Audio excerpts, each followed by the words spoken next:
ہمارا رابطہ مستقل اپنی بیجنگ میں پاکستان کی ایمبیسیڈر اور ان کے عملے کے حوالے سے مستقل ان لوگوں کے ساتھ ہے، اور چین کی حکومت خود اس حوالے سے بہت مددگار ہے۔ بہت بہت شکریہ ڈاکٹر صاحب، آپ نے ہم سے بات کی۔ ناظرین، ایک چھوٹا سا بریک، اور جب ہم بریک سے واپس آئیں گے تو ہم بات کریں گے سینیٹ کی، جہاں مٹرنٹی لیو کے حوالے سے ایک بل جو تھا وہ پاس ہوا گزشتہ روز۔ Stay with us. Welcome back. Program کے آخری حصے میں ہم بات کریں گے سینیٹ کی، جہاں گزشتہ روز ایک مٹرنٹی لیو اور پیٹرنٹی لیو کے حوالے سے جو بل تھا وہ پاس ہوا ہے۔ اسلام آباد کی حدود میں کام کرنے والی جو حاملہ خواتین ہیں ان کو 6 ماہ جبکہ ان کے شوہروں کو 3 ماہ کی لیو مل سکے گی ایک دفعہ جب بچے کی برتھ ہو جائے۔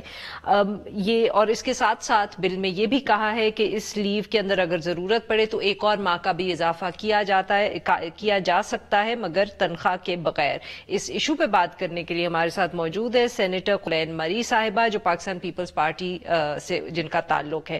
ویلکم ٹو دا شو قرۃ صاحبہ۔ تھینک یو جی قرۃ صاحبہ، تو بتائیں کہ یہ جو بل تھا یہ پاکستان پیپلز پارٹی کی طرف سے سینٹ میں انٹروڈیوس کروایا گیا یا یہ ایک پرائیویٹ ممبرز بل تھا جو آپ نے انٹروڈیوس کیا ان یور انڈیویجول کیپیسٹی؟ نہیں، the thing is that ہر بل جو کہ گورنمنٹ کی طرف سے نہیں آتا is essentially a private member bill. But no member will work in isolation. Obviously, Pakistan People's Party has a history of working on social issues, and we've been on the forefront of the social issues for many years now. So, اپنی party کا یہ line دماغ میں رکھتے ہی and after consultation with the leadership میں نے یہ بل ڈالا۔ صحیح۔ اور بتائیں قرۃ صاحبہ کہ آپ نے اس کے اندر 6 مہینے کی جو میٹرنٹی بل کی سجیسشن دی ہے اس کے اوپر حکومت کی طرف سے اعتراض بھی آیا، تو آپ بتائیے گا کہ آپ کے خیال میں 6 مہینے کیوں ضرورت، آپ کے خیال میں ایک اچھا پیریڈ تھا اور قانون ہونا چاہیے اس حوالے سے؟ دیکھیں، 6 مہینے is for the first child. For the second child is 4 months and for the third child is 3 months. اچھا۔ اس کی وجہ یہ تھی کہ what I've seen and what after a lot of discussion also with women, working women اور جو کام نہیں بھی کر رہی ہیں and also with many fathers, پہلے بچے میں because of the lack of experience it does require a little more time. So I felt realistically speaking کہ پہلے بچے کے لیے 6 مہینے ایک مناسب لیو کا جو ہے ٹائم وقت ہے۔ تو قرۃ صاحبہ، حکومت نے اس کو اپوز کیا ہے، اب یہ بل آبویسلی نیشنل اسمبلی میں جائے گا، وہاں آپ کے خیال میں کیا آپ لوگ اس کو پاس کروا پائیں گے یا حکومت کی جو لیک آف کوآپریشن ہے اس کی وجہ سے یہ اس کا وقت گزر جائے گا؟ عارفہ صاحب، I must tell you کہ حکومت کی اپوزیشن was entirely unexpected. اچھا، آپ نے کیا ان سے پہلے کنسلٹ کیا تھا قرۃ صاحبہ؟ یہ بل تو سینٹ کی فائنانس کمیٹی میں پچھلے 1.5 سال سے صرف ڈسکس ہی ہو رہا ہے، جس میں سیکٹری فائنانس آتے رہے ہیں، سیکٹری لا آتے رہے ہیں۔ اب ظاہر بات ہے جب ڈپارٹمنٹ کے سیکٹریز آئیں گے تو ون وڈ اسیوم کہ وہ گورنمنٹ کو ریپرزینٹ کر رہے ہیں۔ صحیح۔ سو اس پہ بڑی ڈسکشنز ہوئی، ہم نے بہت بیک اینڈ فورتھ کیا اور فائنلی یہ بل کی شکل 1.5 سال بعد نکلی ہے۔ صحیح۔ اس کے بعد جب اسٹیٹ منسٹر فار فائنانس کھڑے ہو کے کہتے ہیں کہ میں اپوز کرتا ہوں تو very frankly I was shocked. تو قرۃ صاحبہ، کیا یہ ہو سکتا ہے کہ انہوں نے اپنی ذاتی کیپیسٹی میں اس کو اپوز کیا یا وہ حکومت کی طرف سے اپوز کر رہے تھے؟ کوئی تفصیلات آپ کو معلوم ہوئی ہے اس حوالے سے؟ He is not a member of the Senate. جی بالکل۔ So he was sitting there as a minister. So he was only allowed to talk as a minister representing the government. اگر ان کی پرائیویٹ کیپیسٹی تھی he needs to go to the National Assembly. بالکل صحیح، بالکل صحیح۔ مگر بات یہ ہے نا عارفہ بیبی کہ ہم this is very indicative of the fact that the ministers give no importance to standing committees. آپ 1.5 سال تک ایک میٹنگ میں نہیں آئے تو آپ کو پتہ ہی نہیں کہ ہمارا بل ڈسکس ہو رہا ہے۔ اب آپ دوبارہ کہہ رہے ہیں کہ ایسا کریں، دوبارہ کمیٹی میں بھیج دیں، میں اب آؤں گا۔ I mean, what is this, a banana republic? بالکل صحیح۔ یہ ضرور ہے کہ now that we are more aware کہ پی ٹی آئی اس طرح کرے گی تو ہم نیشنل اسمبلی میں اس کو اس طریقے سے لے کے چلیں گے۔ بالکل صحیح، بہت بہت شکریہ صاحب قرۃ، آپ نے ہم سے بات کی۔ ناظرین، آج کے لیے بس اتنا ہی۔ We'll be back tomorrow at the same time.